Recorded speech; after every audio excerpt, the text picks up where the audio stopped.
kudune damkar iki. Mbak, wi. Lah iki kudune damkar, nek ora damkar ya ora iso no. Few moments later.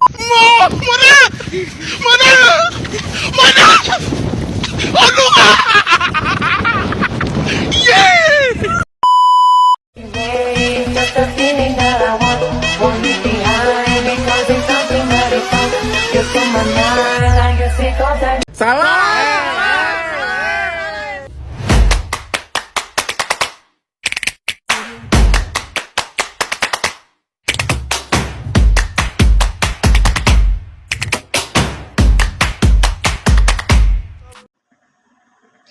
Halo teman-teman, perkenalkan nama aku Pita Loka, mahasiswi dari Komunikasi Penyiaran Islam semester 4.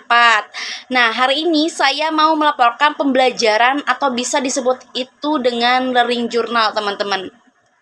Terus, teman-teman, pada pertemuan kemarin, mata kuliah kepenulisan artikel dan berita itu membahas tentang kepenulisan artikel picture dan ragam picture, profil, sinopsis, dan catatan perjalanan.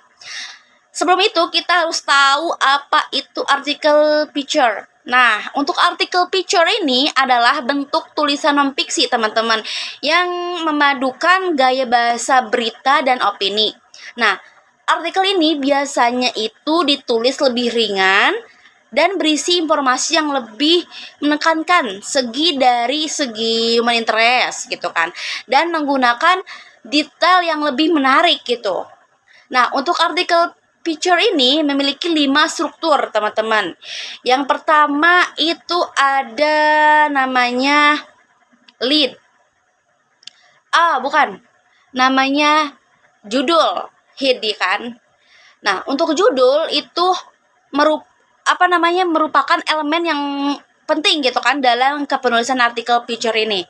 Karena elemen ini menentukan apakah si pembaca itu akan tertarik membacanya atau tidak gitu kan. Nah, judul juga harus ditulis dengan lebih menarik dan menggambarkan daya tarik utama dari informasi yang akan disampaikan tersebut gitu kan. Nah, untuk yang kedua itu ada lead kan. Nah, lead.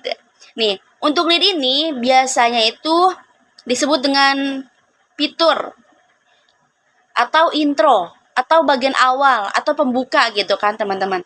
Nah, artikel yang juga dirancang untuk menarik perhatian pembaca agar pembaca itu baca sampai selesai gitu kan.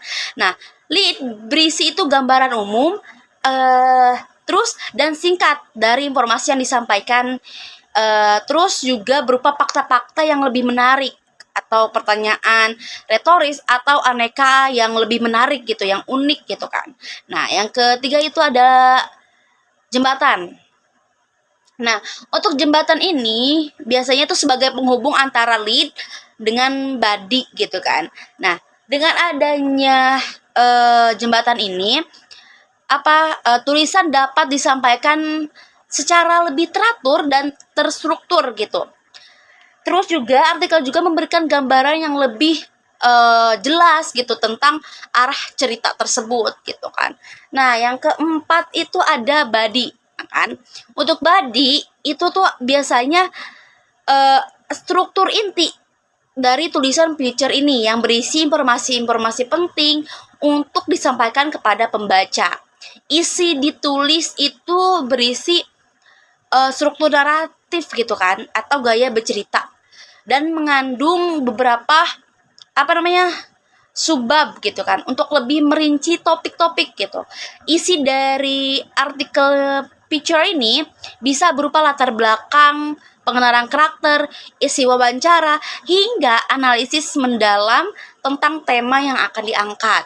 Nah, terakhir itu tuh ada penutup. Nah, bagian penutup ini biasanya itu atau ending dari artikel picture dapat kamu itu bisa lihat dari sisi dengan rangkuman yang lebih singkat gitu tuh mengenai keseluruhan informasi yang telah disampaikan. Nah, di bagian ini teman-teman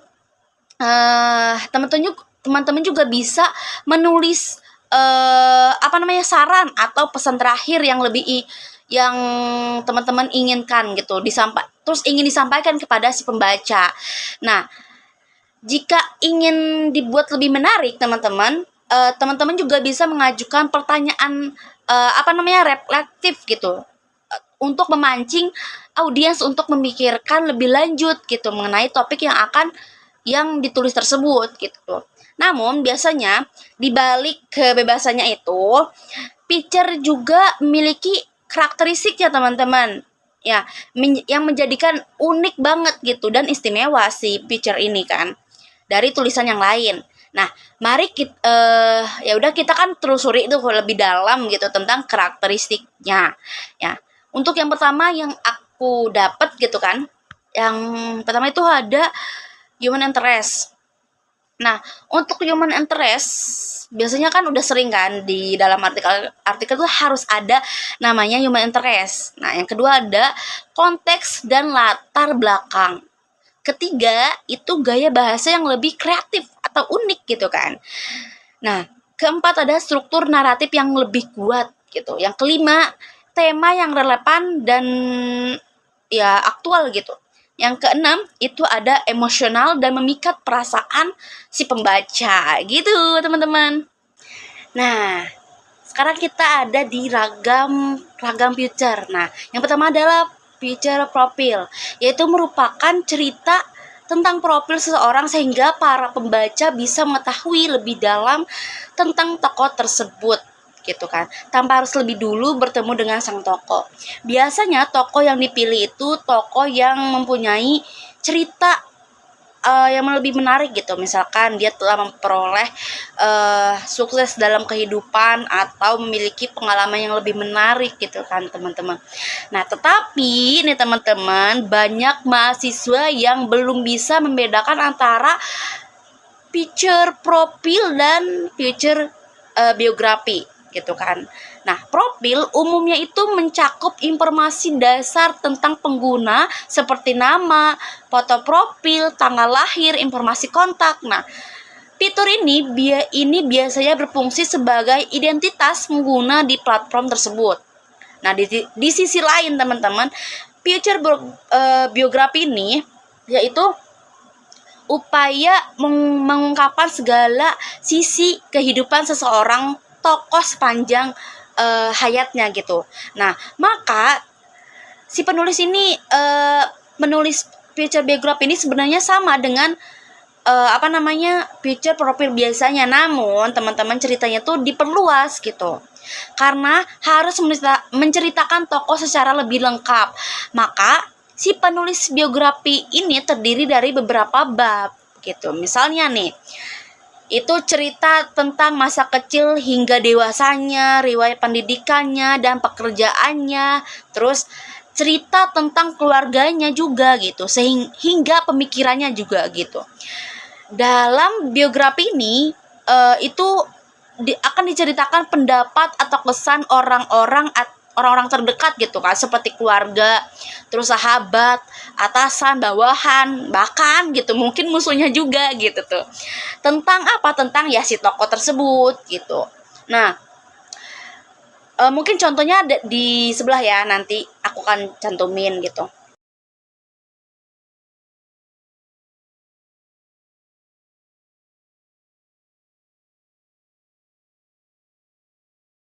Nah, selanjutnya ada pitcher sinopsis, yaitu merupakan sebuah tulisan yang berisi tentang gambaran ringkas dan jelas tentang isi dari buku gitu atau karya, baik itu kayak buku, film, terus karya-karya lain pokoknya gitu kan. Nah, sinopsis ini itu tuh berfungsi sebagai pengantar atau ringkasan yang membantu si pembaca itu memahami gitu isi karya tersebut dan lebih jelas dalam cepat gitu kan di dalamnya gitu. Dalam penulisan sinopsis ini juga penulis itu harus mampu menggambarkan isi karya dengan jelas dan ringkas serta memberikan gambaran yang akurat tentang isi karya tersebut gitu kan teman-teman. Nah, mungkin contohnya itu ada aku cantumin di sebelah gitu. Selanjutnya itu ada picture catatan perjalanan yang biasa kita disebut picture perjalanan gitu.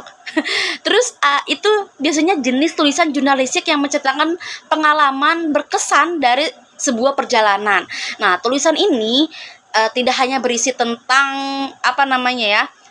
tempat wisata yang dikunjungi kita, tetapi juga pengalaman pribadi si penulis juga gitu, seperti interaksi dengan penduduknya atau budaya yang ditemuinya dan kesan-kesan yang dirasakan juga gitu, teman-teman. Gitu aja ya.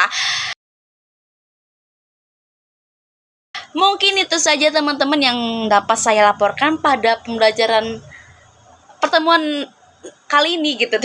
Semoga kedepannya saya ataupun kalian itu lebih lebih tahu atau lebih paham gitu tentang ini semua gitu. Mungkin pesan saya untuk kalian semangat terus, jangan menyerah gitu. Bye bye, sampai jumpa. Wassalamualaikum warahmatullahi wabarakatuh.